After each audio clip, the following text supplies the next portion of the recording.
Bismillahirrahmanirrahim. Assalamualaikum warahmatullahi wabarakatuh. Innal hamdalillah nahmaduhu wa nasta'inuhu wa nastaghfiruh wa na'udzu billahi min shururi anfusina wa min sayyiati a'malina. May yahdihillahu fala mudilla lahu wa may yudlil fala hadiya lahu. وأشهد أن لا إله إلا الله وحده لا شريك له وأشهد أن محمدا عبده ورسوله. يا أيها الذين آمنوا اتقوا الله حق تقاته ولا تموتن إلا وأنتم مسلمون. يا أيها الناس اتقوا ربكم الذي خلقكم من نفس واحدة وخلق منها زوجها وبث منهما رجالا كثيرا ونساء واتقوا الله الذي تساءلون به والأرحام إن الله كان عليكم رقيبا. يا أيها الذين آمنوا اتقوا الله وقولوا قولا سديدا يصلح لكم أعمالكم ويغفر لكم ذنوبكم ومن يطع الله ورسوله فقد فاز فوزا عظيما. أما بعد فإن أصدق الحديث كتاب الله وخير الهدي هدي محمد صلى الله عليه وسلم وشر الأمور محدثاتها وكل بدعة ضلالة. Kita panjatkan puja dan syukur kehadirat Allah Tabaraka wa Ta'ala. Pada kesempatan malam yang berbahagia kali ini, kita kembali diberi kekuatan, kesehatan, hidayah serta taufik dari Allah Jalla wa Ala, sehingga kita bisa kembali menghadiri pengajian rutin tafsir kita ini di Masjid Agung Darussalam Purbalingga. Kita berharap semoga Allah Tabaraka wa Ta'ala berkenan untuk melimpahkan kepada kita semuanya ilmu yang bermanfaat, sehingga bisa kita amalkan sebagai bekal untuk menghadap kepada Allah Jalla Jalaluhu. Amin ya Rabbal Alamin. Salat dan salam semoga senantiasa tercurahkan kepada junjungan kita Nabi besar Muhammad sallallahu alaihi wasallam, kepada para sahabatnya, keluarganya dan umatnya yang setia mengikuti tuntunannya hingga di akhir nanti. Para hadirin dan hadirat sekalian kami hormati, dan juga segenap pendengar Radio Insani 88 FM di Purbalingga, Purwokerto, Banyumas, Banjarnegara, Cilacap dan sekitarnya. Para pendengar Radio Roja Jakarta, di Bandung, di Lampung, dimanapun Anda berada. Para pendengar Radio Bas FM di Selotiko dan sekitarnya. Pendengar radio kita di Cirebon dan sekitarnya, Radio Al-Hikmah di Banyuwangi dan sekitarnya, serta para pemirsa Yufi TV dimanapun Anda berada. Pada malam hari ini kita akan menyelesaikan tafsir surat Az-Zalzalah, dan kita akan mengkaji dua ayat terakhir dari surat yang mulia ini. Ayat keberapa? Ayat ke-7 dan ke-8, yang bunyinya faman ya'mal mithqala dzarratin khairan yarah wa man ya'mal mithqala dzarratin syarran yarah. Dua ayat ini istimewa karena Nabi kita Muhammad sallallahu alaihi wasallam menjuluki dua ayat ini sebagai ayat yang istimewa dan komplit. Apa komplit? Lengkap.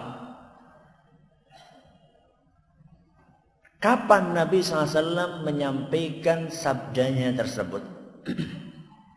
Dalam sebuah hadis yang diriwayatkan oleh Imam Bukhari dan Muslim, Rasulullah sallallahu alaihi wasallam bercerita tentang keistimewaan kuda. Apa? Keistimewaan kuda yang dipersiapkan untuk berjihad di jalan Allah.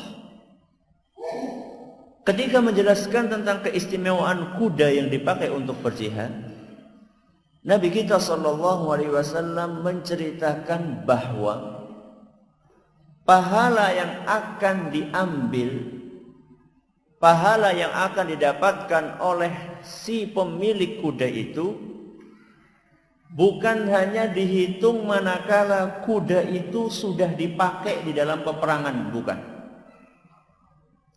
Tapi ketika sedang digembalakan,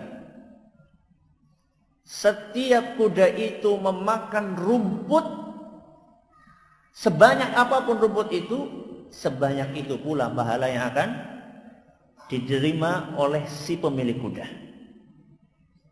Padahal belum dipakai di mana? Di medan perang. Baru disuruh kasih makan, suruh makan gitu, digembalakan. Setiap rumput yang dimakan, pemiliknya dapat pahala. Setiap air yang diminum, pemiliknya dapat pahala. Setiap langkah, ketika kuda itu lari-lari misalnya, lepas talinya kemudian lari-lari, setiap jejak apanya itu? Telapak kakinya yang diinjakkan, pemiliknya dapat pahala. Bahkan kata Nabi SAW, lahu adada athariha wa awrathiha. Bahkan maaf, sampai kotoran yang dikeluarkan dari kuda itu, karena kuda itu dipersiapkan untuk berjihad di jalan Allah, maka pemiliknya juga kecipratan. Kecipratan apa? Pahalanya ya. Pemiliknya juga mendapatkan pahalanya. Ini kan luar biasa kan, Nabi bercerita ini tentang pahala orang yang memelihara kuda untuk jihad fisabilillah. Kuda, mahal enggak?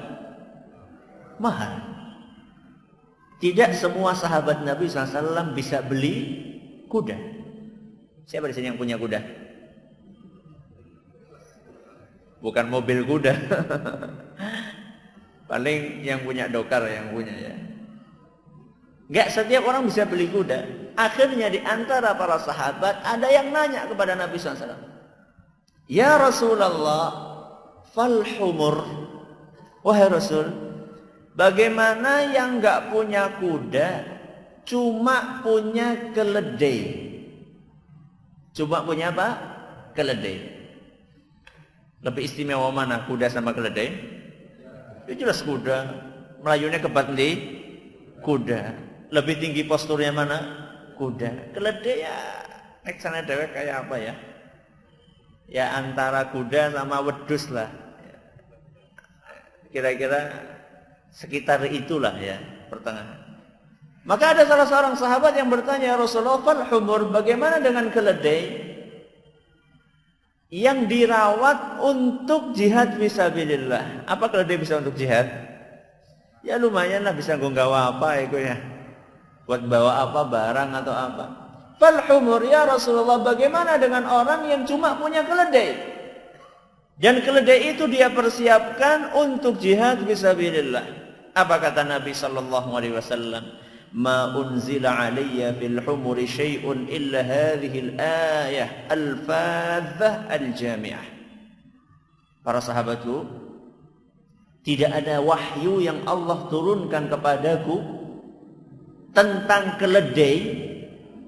Tidak ada wahyu yang Allah turunkan kepadaku yang berbicara tentang keledai kecuali ayat yang istimewa dan komplit ini. Ayat apa itu?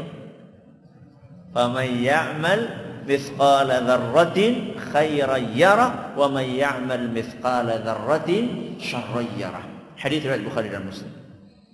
Jadi Nabi SAW menamai ayat ini sebagai ayat yang istimewa dan komplit. Berarti orang punya keledai dapat pahala enggak? Dapat pahala. Kalau niatnya juga untuk fisabilillah. Sama juga jenengan punya kendaraan. Ah, nyong niat ya, motor. Tak nggo kegiatan dakwah misalnya. Atau saya punya mobil ini. Mobil ini gimana ya caranya supaya mobil ini mendatangkan pahala? Sudah, mobil ini saya wakafkan untuk kegiatan dakwah. Setiap mobil itu dipakai akan mendapatkan pahala bagi mereka yang mewakafkannya. Makanya Nabi SAW mengatakan ayat yang satu ini adalah ayat yang istimewa dan komplit karena mencakup sekian banyak amal soleh. Bahkan seluruh amal soleh masuk ke dalam ayat ini. Sudah. Ayat ini Allah Subhanahu wa taala berfirman, "Faman ya'mal mithqala dzarratin khairan yarah." Barang siapa yang melakukan kebaikan sebesar dzarrah. Sebesar apa? Dzarrah. Masih ingat dulu pernah kita jelaskan apa artinya dzarrah? Semut cilik sing paling cilik. Gak tahu namanya apa itu. Sing mandan mambu apa ya, mambu langu apa ya. Semut kecil yang paling kecil. Ini menurut penafsiran sebagian ulama. Ulama yang lain menafsirkan debu. Ulama yang lain menafsirkan apa? Debu.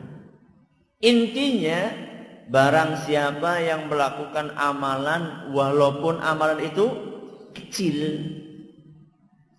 Karena orang-orang dahulu di zaman diturunkannya Al-Quran, sesuatu yang paling kecil di mata mereka saat itu adalah kalau tidak semut yang paling kecil ya debu. Makanya keliru kalau misalnya ada yang menafsirkan atau menerjemahkan dzarrah itu dengan atom. Katanya atom itu adalah bagian yang paling kecil. Kenapa kok keliru kalau diterjemahkan dengan atom? Karena pada zaman itu belum kenal atom. Allah Subhanahu wa ta'ala tidak mungkin mengajak bicara manusia dengan sesuatu yang mereka nggak paham. Itu nggak mungkin. Dan dzarrah yang difahami oleh mereka saat itu kalau tidak semut kecil ya debu. Makanya ayat ini menjelaskan kepada kita bahwa siapapun yang beramal sebesar debu atau sebesar semut kecil. Nah, kalau misalnya lebih besar dari itu, dapat pahalanya enggak? Loh, kan di sini cuma disebutkan sebesar semut. Kalau lebih besar, sekepel gini, dapat pahala enggak? Loh, itu kan cuma disebutkan di situ sebesar semut. Minimal. Berarti kalau yang lebih kecil dari itu dapat enggak? Katanya minimal. Jadi ayat ini menjelaskan kepada kita bahwa sekecil apapun amalan yang kita lakukan, pasti kita akan mendapatkan balasannya. Apalagi kalau lebih besar. Ini mirip kayak ayat yang melarang kita untuk durhaka kepada orang tua. Fa imma yablughanna 'indakal kibara ahaduhuma aw kilahuma. Seandainya salah satu atau kedua dari orang tuamu lanjut usia dan mereka berada di dalam pemeliharaanmu, fala taqul lahuma uffin. Janganlah engkau katakan kepada keduanya apa? Uff. Ah. Cek. Nah. Apalagi hus. Nah. Cek kan gitu kan kadang-kadang kan. Leh. Ye gawakakan. Nah. Yang dilarang sebagian orang, yang dilarang kan berarti nek moh, berarti orang apa? Apalagi ya? Mirip kan kayak tadi kan, ya. Yang kecil sebesar semut saja akan mendapatkan pahala, apalagi yang lebih besar. Mirip kayak ayat ini. Ini dalam surat Al-Isra ayat 23. Ayat yang tadi itu fala taqul lahuma uff. Ya. Ini dalam surat Al-Isra ayat 23. Seandainya mengucapkan kata-kata saja, itu tidak boleh, apalagi yang lebih parah dari itu. Sudah. Berarti ayat ini memotivasi kita untuk banyak-banyak melakukan amal kebajikan. Walaupun amal kebajikan itu kecil dan sedikit di pandangan manusia. Banyak sekali hadis Nabi SAW yang memotivasi kita untuk beramal, walaupun amalan itu kecil. Di antaranya sabda Nabi SAW yang dikisahkan oleh Adi ibnu Hatim saat beliau SAW sedang bercerita tentang neraka. Ketika beliau SAW sedang bercerita tentang neraka, beliau SAW memalingkan mukanya. Kemudian beliau bercerita lagi sambil memalingkan mukanya dan beliau berkata, "Ittaqun nar." Wahai para sahabatku, lindungilah diri kalian dari api neraka. Sudah, kemudian Nabi SAW memalingkan mukanya lagi. Kata para sahabat, sampai-sampai kami pikir Nabi SAW itu melihat dengan mata kepalanya neraka. Setelah itu Nabi SAW bersabda, "Ittaqun nar." Lindungilah diri kalian dari api neraka walau bisyiqqi tamrah. Sekalipun cara kalian melindungi tubuh kalian dari api neraka adalah dengan berinfak sebesar 1 biji kurma. Sedikit enggak? Pira regane kurma? Lupa? Atau enggak pernah beli kurma 1 biji? Nah, biasanya beli ya setengah kilo lah, seperempat lah. 1 biji kurma bisa melindungi seorang hamba dari api neraka. Cara dia kan dia mendoan separuh dia. Mendoan, wis mendoan kur separuh mendoan. Sekarang berapa mendoan? 500 masih ada enggak? 1000. Nah, mendoan 1000 diparo berarti berapa? 500. Kata Nabi SAW, "Ittaqun nara walau bisyiqqi tamrah." Lindungilah tubuh kalian dengan api neraka walaupun cuma dengan sebutir kurma. Mampu gak kita infak sebutir kurma? Mampu gak? Mampu. Insya Allah mampu. Ini kalau ikhlas bisa melindungi tubuh kita dari api neraka. Makanya kata para ulama, rubba amalin saghirin tukabbiruhun niyah. Betapa banyak amalan yang kecil menjadi besar karena niat. Wa rubba amalin kabirin tusaghiruhun niyah. Dan betapa banyak amal yang besar menjadi kecil karena niat. Niatnya ndak ikhlas. Nyumbang 10 juta bareng orang jadi tarik maning. Gue kira-kira gue ikhlas apa ora? Walaupun ngomongnya nun sewu nih Pak, kulo temenan ikhlas ngomong-ngomong. Nih kulo temenan ikhlas nih, kulo nyumbang nggih pasire niki 10 truk lah. Bareng ora jadi 10 truk diangkuti kabeh. Nauzubillahi min. Dengan orang yang infak dia mungkin cuma bisa beli 1 buah bata. Bata, sebutir bata itu berapa harganya? Bata sing apik lah kayak Manggisari apa-apa. 700 atau 800 ya. Saya enggak punya, saya punyanya duit 1000 perak saya belikan bata 1 untuk bangun masjid. Nuwun sewu panitia, saya bisanya cuma ini. Panitianya jangan nyumbang ke bata siji. Gak boleh kayak gitu. Kalau dia itu betul-betul ikhlas, ini bisa lebih berbobot di mata Allah Subhanahu wa ta'ala daripada orang yang nyumbah pasir 10 truk tapi ditarik maning. Jadi kata Nabi SAW, ittaqun nara walau bisyiqqi tamrah. Lindungilah tubuh kalian dari api neraka walaupun dengan cara berinfak 1 butir kurma. Kemudian kata Nabi SAW, faman lam yajid, barang siapa yang tidak punya sebutir kurma. Ada nggak orang yang sebutir kurma pun tidak punya? Ada sebutir kurma pun tidak ada. Ini orang yang miskin, semiskin-miskinnya. Kata Nabi SAW, faman lam yajid fabikalimatin tayyibah. Barang siapa yang tidak punya sebutir kurma untuk melindungi tubuhnya dari api neraka, maka hendaklah dia berucap, mengatakan kata-kata yang baik. Jadi kata-kata yang baik itu amal soleh atau bukan? Amal soleh. Seorang bos kepada bawahannya ingin memerintahkan sesuatu untuk dilakukan, gunakan kata-kata yang baik. Contoh, tolong mas diginikan, tolong. Itu kalimat yang baik atau bukan? Baik. Walaupun dia bawahan kita, jangan kita kan ge, diangkat ge. Kan beda rasanya ya, beda rasanya.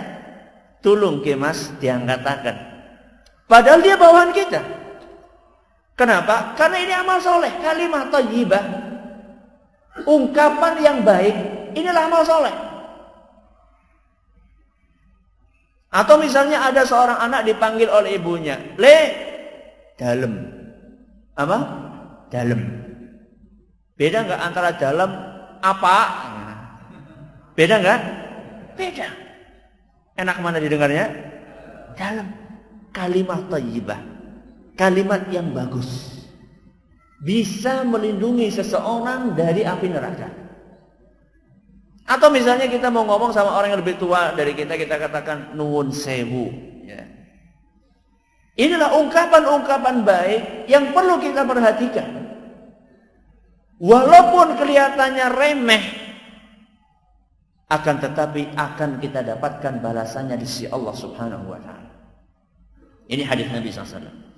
Hadis yang lain yang memotivasi kita untuk beramal walaupun amal itu sedikit. Sabda beliau dalam sebuah hadis yang sering kita dengar. Hadis riwayat Muslim. Kata Nabi SAW, la tahqiranna minal ma'rufi syai'an. Janganlah kalian meremehkan kebaikan walaupun sedikit. Janganlah kalian meremehkan kebaikan walaupun sedikit, walau antalqa akhaka biwajhin talq. Walaupun engkau itu sekedar bertemu dengan saudaramu dengan wajah yang cerah. Jadi Nabi SAW memotivasi kita untuk beramal. Sekecil apapun amalan tersebut, walaupun kita hanya sekedar mesem ketemu sama teman kita dengan wajah yang ceria. Sulit nggak berwajah ceria? Sulit nggak? Sulit. Angelnya apa? Angelnya lagi sariawan Ustaz. Ya sariawan apa angel dina mokora? Sariawannya cuma 1 hari, golem besengut seminggu. Jadi kita diajari dalam agama kita untuk menghargai amal soleh walaupun kecil. Kenapa? فَمَنْ يَعْمَلْ مِثْقَالَ ذَرَّةٍ خَيْرًا يَرَهُ. Hadits lain riwayat Muslim juga. Kata Nabi SAW, "Idza tabakhtum maraqatan fa'akthir ma'aha." Seandainya kalian itu masak daging, maka perbanyaklah kuahnya. Fa'akthir ma'aha, perbanyaklah kuahnya. Untuk apa? Wa ta'ahad jiranaka. Bagi-bagikan kepada siapa? Tetangga-tetangga kalian. Apa nih? mending daripada yang cuma membagikan baunya saja. Tapi ya tambah ya apalah, ben mandan memper lah, tambahi apalah, tempe apa, tahu apa-apa. Jadi di sini Nabi kita Muhammad SAW tidak pernah sekalipun dalam sebuah hadis menganggap remeh suatu kebaikan, sekecil apapun itu. Dan ini kalau misalnya kita amalkan, saya yakin 100% bahwa kerukunan di antara masyarakat akan tercipta. Kirim-kiriman masakan, ya, sedikit dikirimi sop, ngasuk ngirimi jangan bening, sedikit dikirimi jangan kangkung, ngasuk ngirim keluban, tidak apa-apa. Ini mengamalkan sabda Nabi SAW untuk saling berbuat baik walaupun kebaikan itu kecil. Makanya jangan sampai kita itu terprovokasi dengan orang yang meremehkan suatu sunnah tok bedi. Kan ada sebagian orang kayak gitu kan, lah sunnah tok bedi katakan. Enggak. Sekecil apapun suatu amalan kita berusaha untuk mempraktekannya. Sudah. Ini ayat yang keberapa? Ayat yang ke-7. Ayat yang ke-8, Allah Subhanahu wa taala berfirman, وَمَنْ يَعْمَلْ مِثْقَالَ ذَرَّةٍ شَرًّا يَرَهُ. Barang siapa yang mengamalkan atau melakukan perbuatan buruk, walaupun sebesar semut atau sebesar debu, maka dia pun akan mendapatkan balasannya. Jadi setelah Allah Subhanahu wa taala memotivasi kita untuk melakukan kebaikan walaupun kecil, Allah Subhanahu wa taala mengingatkan kita dari perbuatan dosa walaupun kecil. Makanya dalam sebuah hadis yang diriwayatkan oleh Imam Ibnu Majah, dan hadis ini dinilai sahih oleh Imam Ibnu Hibban dan Syekh Al-Albani, Nabi SAW pernah berpesan kepada Aisyah radhiyallahu anha, "Ya Aisyah, iyyaki wa muhaqqaratil a'mal." Wahai Aisyah, hati-hatilah engkau dari dosa-dosa yang dianggap remeh. Dosa-dosa yang dianggap remeh. Memberikan nota kosong. Memberikan nota kosong. Ini dianggap biasa enggak? Biasa. Bahkan sampai-sampai ada sebagian orang yang mengatakan, loh ya orang payu ya, nek padane orang gelem memberikan nota kosong. Dianggap remeh. Nabi SAW mengatakan, iyaki, hati-hati engkau dari perbuatan dosa yang dianggap remeh. Dodolan rokok. Dodolan apa? Rokok. Yang orang rokok kok kur dodolan rokok. Orang bukannya remeh kan? Yo umum ya, warung koran anak rokok kek. Dia sendirinya nggak ngerokok dan dia nggak suka kalau ada orang ngerokok, tapi memberi fasilitas orang untuk merokok dianggap remeh. Nabi SAW mengatakan hati-hati.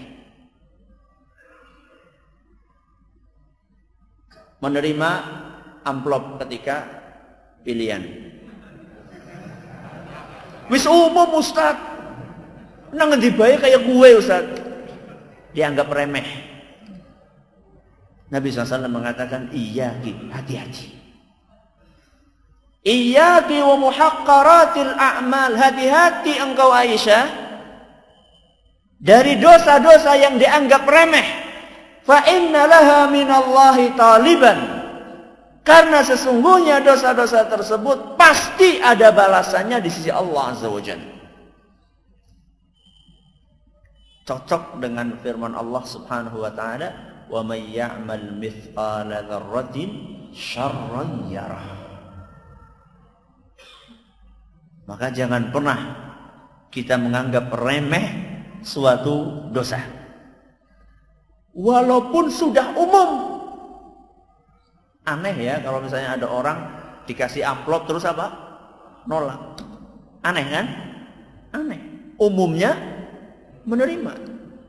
Coba kira-kira dari sekian banyak orang yang ditawari amplop itu, kalau kita adakan survei, kira-kira berapa persen yang berani nolak?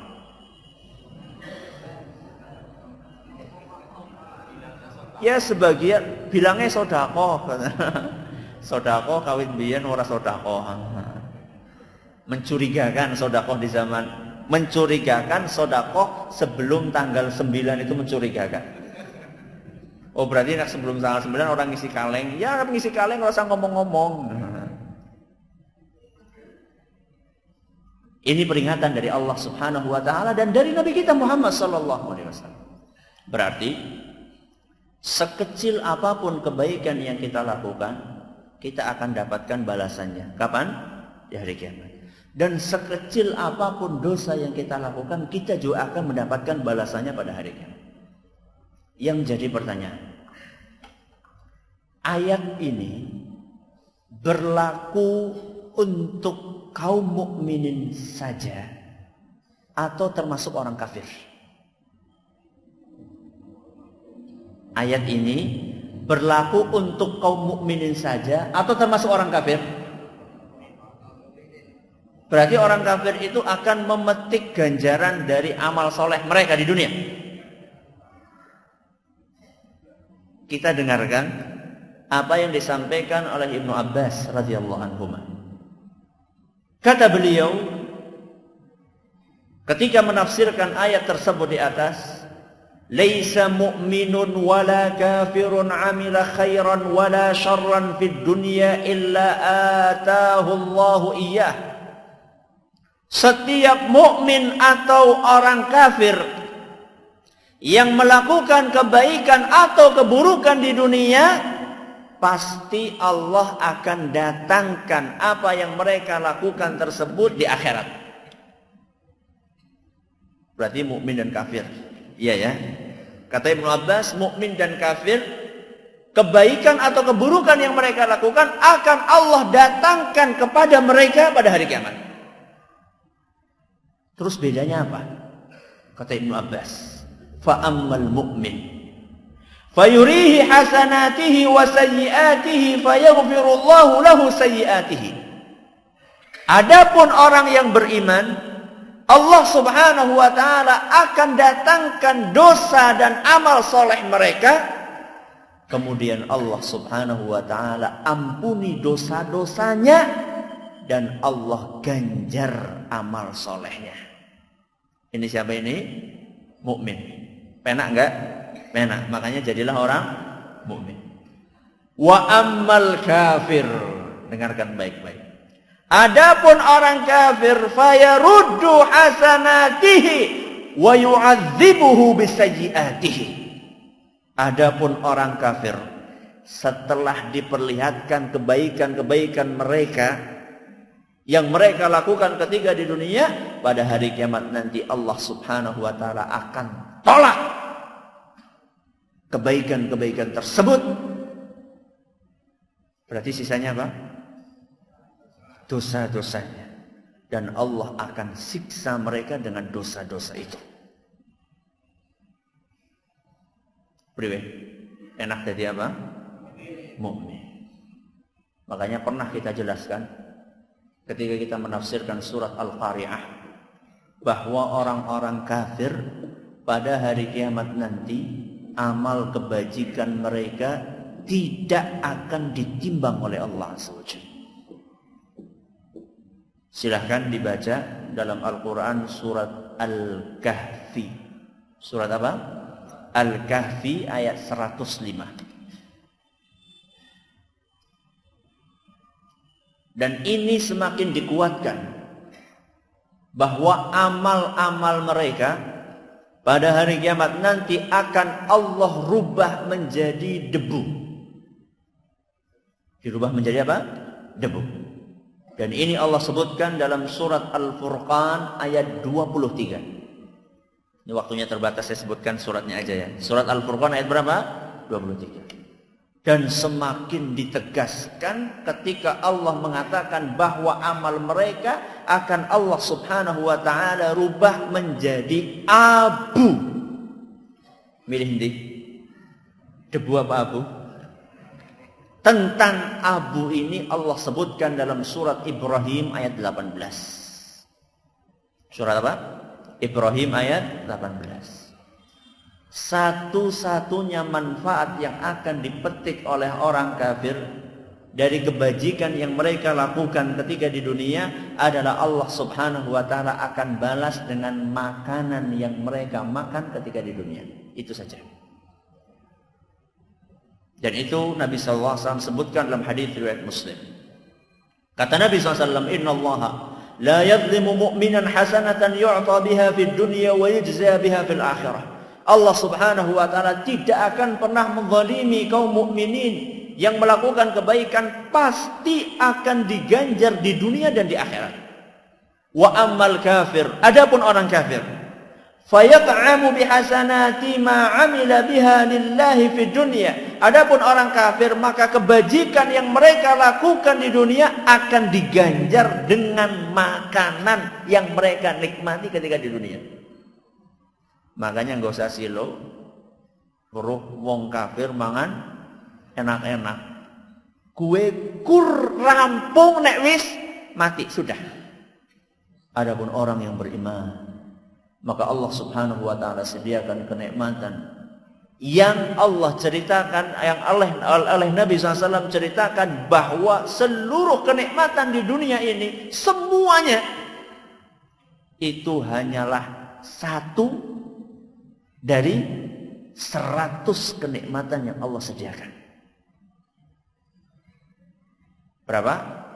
1, berarti 1/100. Allah punya 100 rahmat. Yang 1 sudah Allah turunkan di dunia. Apa itu? Dunia seisinya. Dunia seisinya itu adalah 1/100 dari karunia Allah. Sedangkan yang 99 Allah sediakan untuk orang-orang yang beriman di surganya kelak. Semoga kita termasuk golongan tersebut. Allahumma amin. Sudah. Faman ya'mal mithqala dzarratin khairan yarah wa man ya'mal mithqala dzarratin syarran. Berarti nanti pada hari kiamat akan ada penimbangan. Apa yang ditimbang? Amalan. Berarti amalan kita yang akan ditimbang. Salat kita, puasa kita, zakat kita, haji kita akan ditimbang. Tapi di dalam beberapa hadis Nabi SAW dijelaskan bahwa yang ditimbang itu buku. Buku apa? Catatan amal kita. Di hadis yang lain disebutkan bahwa yang akan ditimbang adalah orangnya. Berarti ada berapa yang ditimbang sekarang? Ada 3. Yang pertama, amalannya. Yang kedua, bukunya. Yang ketiga, orangnya.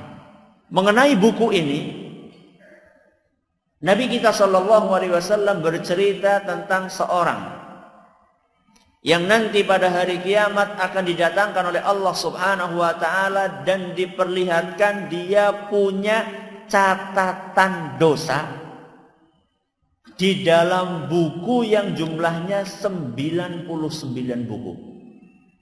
Berapa catatan dosanya? 99 buku. Satu buku tebalnya kata Nabi SAW maddal basar, sepanjang mata memandang.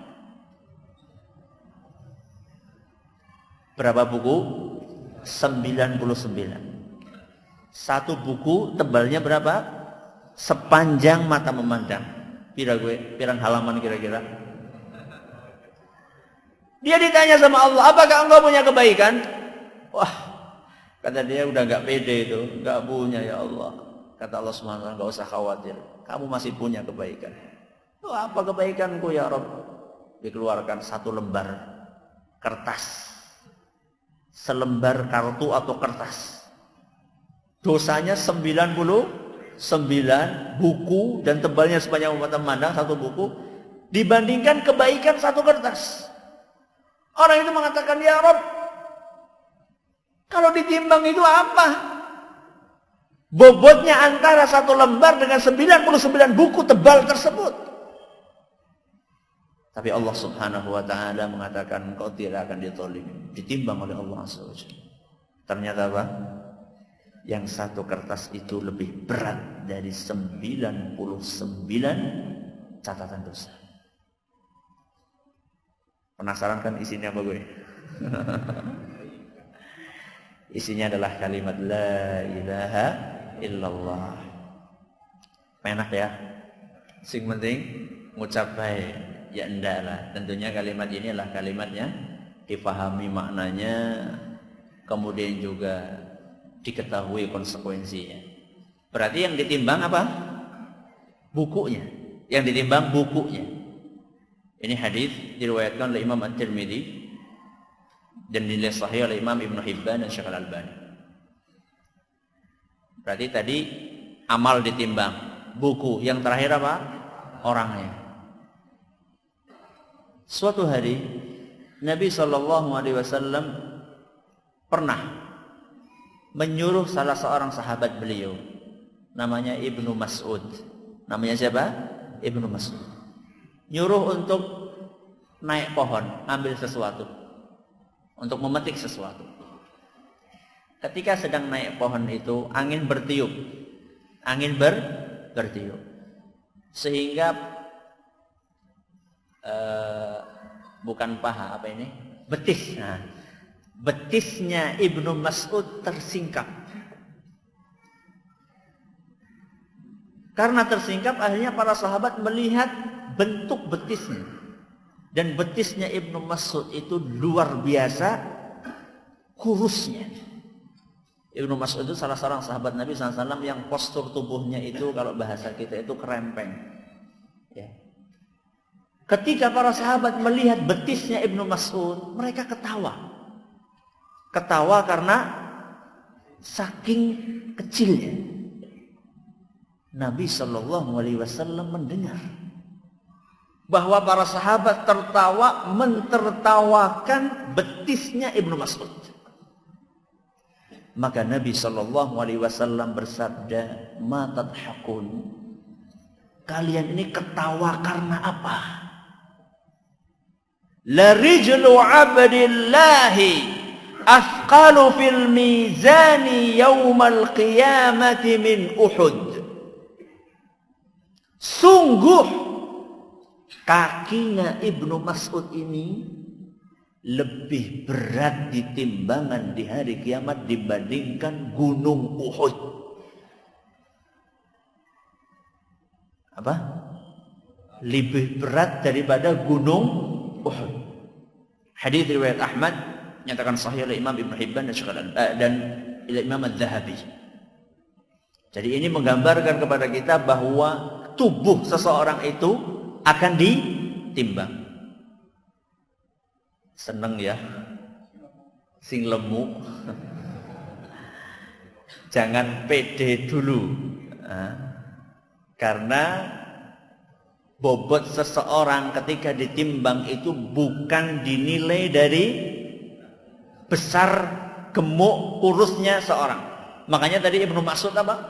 Kurus, tapi ternyata lebih berat daripada gunung Uhud. Seneng ya, nyongnya kayak Ibnu Mas'ud kayaknya ya, kerempeng. Amalannya gimana? Yang menyebabkan kakinya Ibnu Mas'ud sebesar itu beratnya karena kaki itu digunakan untuk beribadah kepada Allah Azza wa Jalla. Makanya Nabi SAW dalam hadis lain yang diriwayatkan oleh Bukhari dan Muslim menyebutkan, innahu la ya'ti ar-rajulul 'azimus saminu yaumal qiyamah. Nanti pada hari kiamat akan datang seorang yang gede gemuk. La yazinu 'indallahi janaha ba'udah. Ketika ditimbang tidak lebih berat daripada sayap seekor nyamuk. Gede lemu nek mlaku dung. Ternyata di sisi Allah apa? Tidak lebih berat daripada sayap seekornya. Berarti yang jadi barometer apa? Amalan dia. Nah ini berarti yang ditimbang mana Ustaz? Amalannya atau orangnya atau bukunya? Yang mana yang ditimbang berarti? Terus hadis Nabi tadi apa? Jawabannya secara asal yang ditimbang adalah amalannya. Cuman ada sebagian orang yang ditimbang bukunya dan ada sebagian orang yang ditimbang orangnya. Apapun yang ditimbang kita, semoga kita berharap amal kebajikan kita lebih berat daripada dosa-dosa kita. Allahumma amin. Sampai di sini pengajian kita pada kesempatan kali ini dan insya Allah kita akan lanjutkan dengan memasuki surat yang baru insya Allah. Ada pertanyaan silahkan. Kita lanjutkan nanti. Kita jawab insya Allah pada isya insya Allah. Terima kasih atas perhatiannya. Mohon maaf kekurangannya. Kita tutup dengan baca subhanakallahumma bihamdik asyhadu an la ilaha illa anta astaghfiruka wa atubu ilaik. Assalamualaikum warahmatullahi wabarakatuh.